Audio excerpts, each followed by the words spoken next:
I help really effective and efficient people learn how to have more fun, and I help people who have a little bit too much more fun learn how to be more efficient and effective. That's basically what I do through our training. So we do programs like memory training, speed reading, attitude, goal setting, time management, how to train your brain for success. Where it says focus of this session, you'll want to write down the words instant recall memory.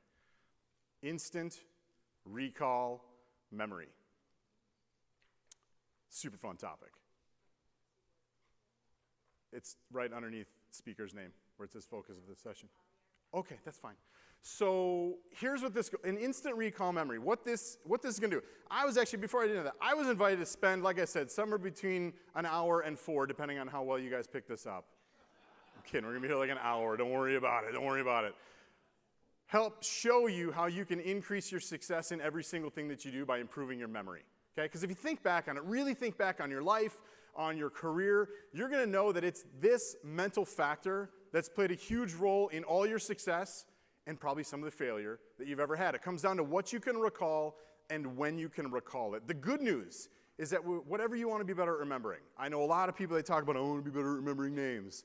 Some people, they want to be better at delivering presentations. Some people want to be better at remembering details of conversations. One dude's like, hey buddy, I forgot to pick up my kids from school the other day. Yeah, sure, I can help you. It's a different meeting. But anyway, yeah, whatever it is you want to be better at remembering, you have the ability to train your brain to be better at recalling the information. The great news is that when you make the decision to improve your memory, you're just going to be more successful in every single thing that you do. So my company, Freedom Personal Development, we are the largest and most successful memory training school in the world. For the last 20 years, actually I think our company's 21 years old now, we can drink. For the last 21 years, we've been working primarily with professionals and their family members to develop this instant recall memory. So how many of you, show of hands, have kids or grandkids in your life? That's most of you. Awesome. What this instant recall memory is going to do for kids is it helps them increase their test scores while reducing their study time. Okay, where's the college kids in the room? You guys fired up about that? You cool? Yeah. Wait, I don't have to study as much and I can get better grades? Sign me up. For you all, for the folks that are out of school, these are the type of skills that help you foster better relationships. They're going to help you increase your efficiency, your success, your professionalism. Most of my clients who learn the information, they're going to take the information I'm going to share with you today, they're using it to make more money. All of my clients are taking the information that I'm going to share with you today and increasing the power of their memory. They're using it to experience a higher level of energy and focus in everything they do while reducing the amount of unwanted stress that comes to their day-to-day. So we cool with a couple of those things? Yeah. Right. Yeah. Like what's the option? What's the alternative? Right? No, Rob, put me in therapy and make sure I can't afford it. Right? That's the how do you say no to that? So perfect. So before we dive in today, I want to have a little fun. Let's do this. I need you guys to just kind of play along with me for a second. What I want you to do is this will all come back to us in a bit. Do you guys see this speaker over here? This big speaker right here? If you can't see the speaker, do you believe that there's a speaker up here? Yeah, perfect. On this speaker, I want you to picture a bunch of keys, right? So just like, the janitor keys, like take those, or a bunch of skeleton, or just take one giant key and stick it into that speaker. Does the feedback thing. So you guys got that? So on this speaker, I want you, what do you have on this speaker? Keys. Perfect. Next thing is on the second column there. Do you guys see the second column with all the wires coming off of it? Yeah, the second column. Yeah. Bob, I hope, or do you prefer Ted still? Bob, I'm just kidding. Bob, you know exactly what I'm talking about with the second column, right? Good, yeah. On that column, I want you to plug, you're still Bob, right? Yeah, okay, good. I just want to make sure I didn't screw up. Okay, good. On that column, I want you to plug an NFL goalpost. So you guys know what I'm talking about, the big yellow NFL goalpost? So it's got the flags on top. And then what I want you to do is I want you to just light that sucker on fire. So on the column, you've got an NFL goalpost, and it's on fire. Fantastic. I'm going to walk around. You got me, Mitch? Over here, next thing we're going to talk about, all right, so this middle window, we're going to go behind the column. Everybody see me okay? Over here on this window right here, I want you to picture a staircase. Okay, so you can have like a spiral staircase or some with a landing. I don't really care, whatever works for you. I just want you to have a staircase going to the top of this window. So on the window we've got a staircase. Excellent. Next thing, in the back. Do you guys see this exit sign in the back? Do you guys believe that there's an exit sign in the back? Good. I love the faith in the instructor already. On that exit sign, I want you to take a big lever, like a big crowbar, and I want you to cram that crowbar in there, and you're trying to get that exit sign off the wall. And the way you're doing that is you're weighting it down with books, rich leather-bound books, and stereo speakers. On the screen, I want you to picture a clapperboard. Do you guys know what a clapperboard is? Yeah, thank you. Could you stand up and do that? I'm totally joking. She's into it. I love it. Back when they made movies, like when they were making movies here back in the day, they had the guy that said, all right, scene 17, act 4, take 4, and they'd have the thing, and they would remember that thing? Yeah, it's black and white. And what do they always scream? What do they always say when they smack that thing down? Action. So I want you to picture on this screen, oh, I'm so shiny. I want you to take a clapperboard and you're crushing this screen. You got it. Thank you.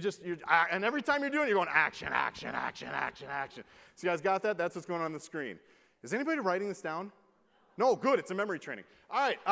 Last thing we're going to talk about is we got the backdrop here. All right. On the backdrop, I want you to picture a giant silverback gorilla is just tearing through this thing, like King Kong. You guys know what I'm talking about? Silverback gorilla. It's like the big alpha male. It's got the big silver, not the tramp stamp, not this way, but it's got the big silver. It's the alpha male. So anyway, coming out of this thing is a big giant silverback gorilla, and it's just tearing through, coming at us. You guys got that? All right, perfect. Real quick review. What were you doing to the light over there? Golf. Yeah. And what happened to poor Mitch? Oh, they got that one real quick. What do we have going on with the speaker up here? Keys. Perfect. All right. And what was coming out of the medieval art? Present. What was up with the exit sign? Crowbar. A lever. Yeah, I'm going to call it a lever. What about the window? We haven't talked about that in a while. Staircase. Yep. What's up with the screen up here? Clapperboard. Awesome. And gorilla, silverback gorilla coming through. Awesome. You guys, perfect. I'm Rob. It's been fun. Totally joking. So we're going to come back. We're going to revisit this idea. I just actually pre-programmed your brains a little bit, so I'll explain what that means in a minute. So we're here to talk about your memory. So I would love to get some feedback from you. What is it, like we talked a little bit earlier, like whatever it is you want to be better at remembering, you have the ability to train yourself to do so. What is it that you would love to be better at remembering? Popcorn style. Let me just hear. What's names. Oh, when it goes like here, anywhere. We call that, yes, in our training programs, we call that walking. Did you hear what she said? She said, what like going upstairs to get something. We call that walking into the hereafter. When you get upstairs, you're like, what am I here after? What the hell am I doing?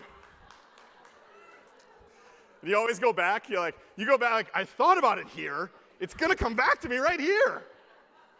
That person, I met him when I was really drunk. I should probably get drunk again because that's how I'll remember their name. That one doesn't work. All right, so you got, what the heck am I here after? I heard names. Show of hands if like names is a big thing for you. Yeah, perfect. If your hand's not in the air, you're lying to yourself. So, all right, why is names such a big deal? Why is it so important to be able to remember people's names? They like you too, yeah. What else? They like hearing it. They're important, yeah. Yeah, listen, these are all, it all stems from a book that was written by Dale Carnegie back in the day called How to Win Friends and Influence People. Show of hands if you've heard of this book. Yeah, awesome. Okay, keep them up if you've read it. Awesome. That's much better than most of the groups I speak for. Yeah, this book was written back in the 1930s. It's like the #2 best-selling personal development book of all time. I think it's second to the Bible. But in it, it's got 2 key principles that we incorporate these things into your business or into your life. You're going to make more money. You're just going to be more successful all around. And you may want to jot these down where it says 2 tips from Dale Carnegie's How to Win Friends and Influence People. Carnegie said that number 1, people's favorite subject is what? Oh, good. You guys know this already. Have you ever noticed that it doesn't come out super obvious like that, though?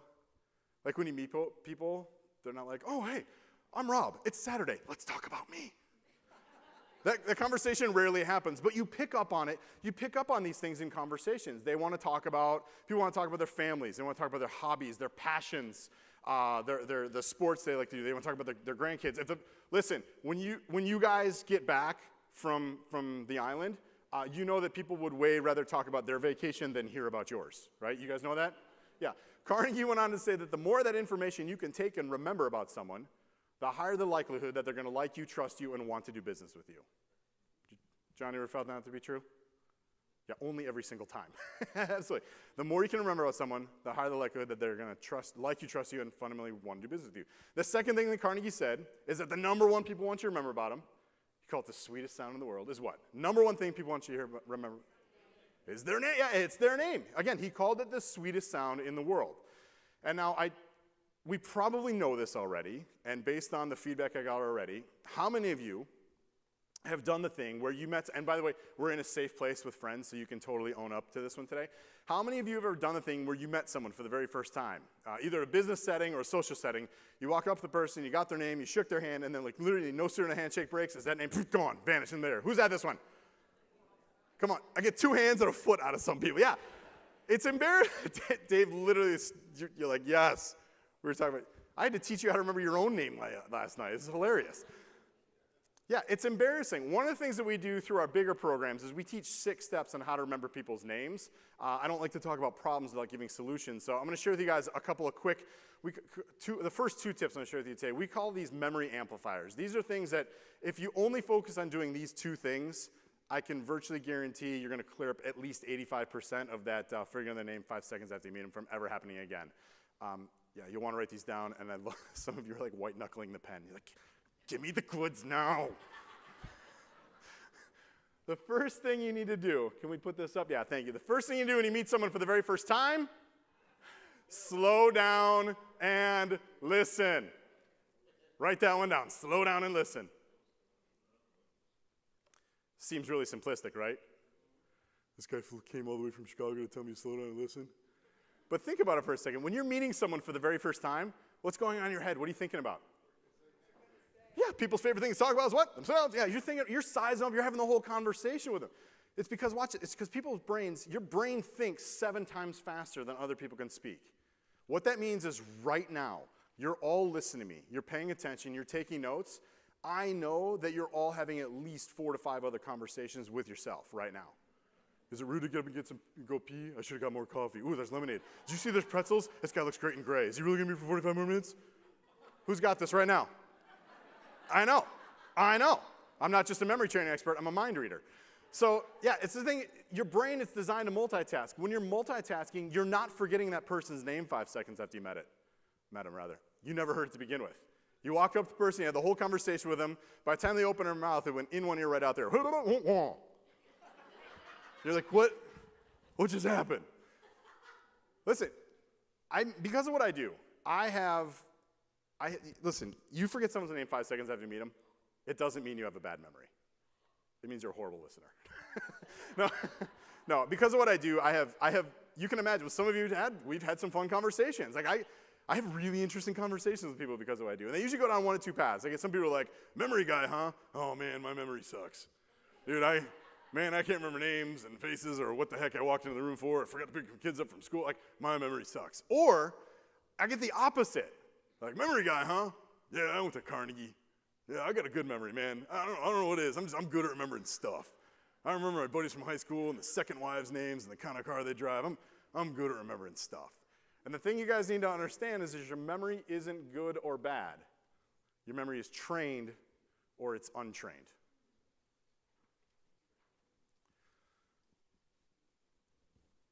You stole my water. Nice try. It's all good. The second thing you need to do when you meet someone for the very first time is, there we go.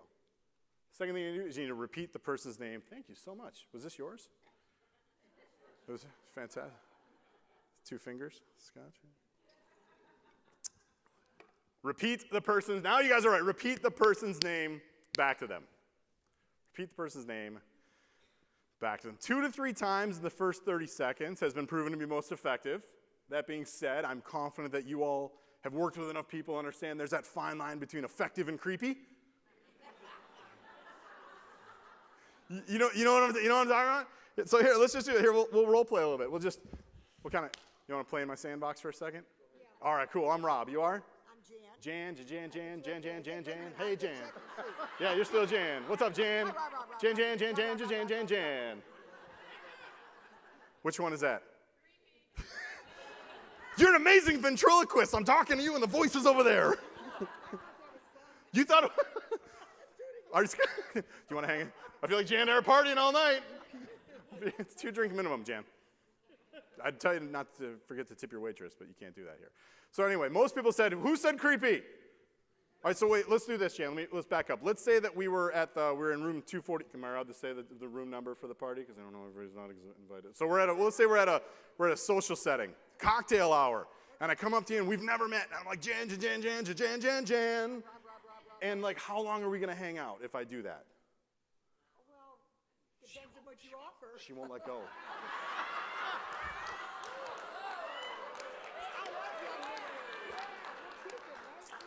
Would you like to come to my room?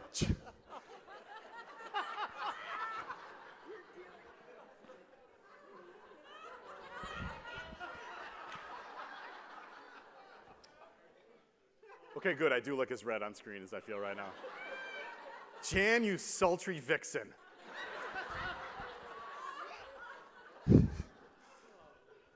want to play in my sandbox for a minute? I'm Rob. You are? Barbara. Barbara. Rob. Yeah. Thank you. Creepy or good? Creepy. I'm sorry, Jan. I still love you. I feel like there might be underpants thrown on stage by the end of today. I'm just going to throw that out there. Not mine. So, Barbara, okay, same question. I still love you. I'm coming back to you later. Don't worry. If we had met, again, same thing. If we had met like that and I'm like, Barbara, can't you see something? Like if I'm throwing some weird thing like that, that's creepy, right? We're not going to hang out, especially if I'm not buying drinks. My point exactly. You want to go right now? You kind of want to leave. You're like, oh, excuse me, Rob, I got to pee. Like, yeah. By the way, you guys watch this. Do you know why that's so creepy? If you've ever been creeped out by people, scientifically, there's actually a reason for this. Scientifically speaking, what happens? Your brain is this giant electrical system. So what happens is, you ever been to a party and you think you hear your name, like from across the room? You know, you're like, Renee, huh? And you do one of those things. Like, because what happens is every time, like you said, it's the sweetest sound in the world. You love to hear it. 1 watt of electricity fires in your brain. So Jan, what's happening, Jan? When I'm saying your name, Jan, is I'm literally electrocuting you. Like you just electrocuted me to death. That's why it's so creepy. You understand? Like, do you guys get that? Well, Jan, we got this great offer from Uverse, Jan. If you sign up today, Jan, I'll knock $200 off your first bill, Jan. And you're like, oh, you freaked out. That's why it sucks. So you guys understand, like, that's not the way to do it, right? We've figured that out. Cool. You want to try and work it in naturally. It might look something like this. I'm Rob. You are? John. John? Your last name? Akanusen. John Akanusen. That is correct. Awesome. Nice to meet you, John. Where do you live? I live in Ann Arbor. Fantastic. You've got a lot of Ann Arborians, Ann Arborists, Ann Arborites. All right, that was close. Cool. How long have you been with Rotary, John? Oh, about 22 years. Nice. Round of applause for John. 22 years. You know Virginia, but no. Cool. You enjoying the week? You have a double. You literally. I just realized you have 2 names on. You both. Yeah. It's awesome. Enjoying the weekend so far? Absolutely. Cool. What's your favorite part been? Besides the memory training thing so far? Yeah. Oh, well, I think it's been actually Virginia Northeast talk. Awesome. Nice. Thank you, Virginia, for sharing that. Cool. John, it was really nice meeting you. Thanks for playing along. How many times did I use John's name in this interaction? 6. If you count the time I said how many times I used John's name, and now we're at 7. And aside from the fact that everyone was paying attention to every word out of her mouth, was that an overly odd or awkward conversation? No, I'm not trying to hypnotize you. You're John. You're John. Right? That's not the point. The point is this. If you don't repeat the person's name back to them, 5 or 10 minutes later, you're in the middle of a conversation with this person. They're telling you all the things that are important to them. And I don't know, if you're trying to recruit them into Rotary, is that a slightly important thing to be paying attention to? Yeah, and if you can't remember their name, what's the only thing going through your head? What's her name? What's her name? What's her name? What's her name? You can't listen. You can't ask good questions. You can't do all the things that are really crucial to fostering that relationship. You guys get that? So another thing I want to talk about real quick. There's another names scenario that comes up. And this one, this is when you run into somebody that you know. And, I mean, you know them. And they remember your name and you can't remember theirs. Who's had this one? Yeah? Woo! Where does this one happen? Everywhere doesn't count. Here. Like with the people wearing the name badges, John. Really, that's fantastic. All right, so where does this typically happen? I heard grocery, frozen food section. It's always the frozen food section, right? Or Starbucks. Yeah, you're like minding your own business, like shopping in the frozen pizzas. Someone's like, hey, Bob, how are you? It's good to see how you been. And you're like, what do? You're like, hey, what's up, dude? Looking good, chief. Hey, lady. And like, we laugh about it here, but when you're in that moment, how does it feel? It feels terrible. Why? Because you can't remember. Yeah. And it's that message that's getting sent out. Even for a fraction of a second, it's that message that you're forgettable or that you're unimportant. And listen, or you're not worth it. Thank you. Yeah.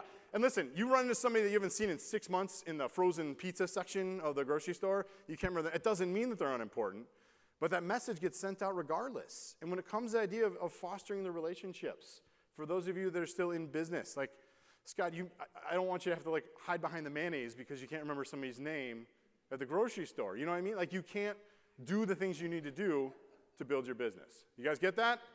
Cool. So I do have some very, very good news for you today. The best news I have for you all today, your memories are perfect. You all have a perfect memory. Yeah, it's true. It's true. Every person you've ever met, details of every meeting you've been to, every course you've taken, book you've read, movie you've seen, it's all up in your brain. Just kind of floating around. The challenge is access. Now, when I tell this to people, I get two very different responses. Renee, thank you for doing response A, which is, yes! God, I can't wait to tell my spouse I got perfect memory. Most of the back of the room was like, ha! That's hilarious. But it's true. It's true. Check this out.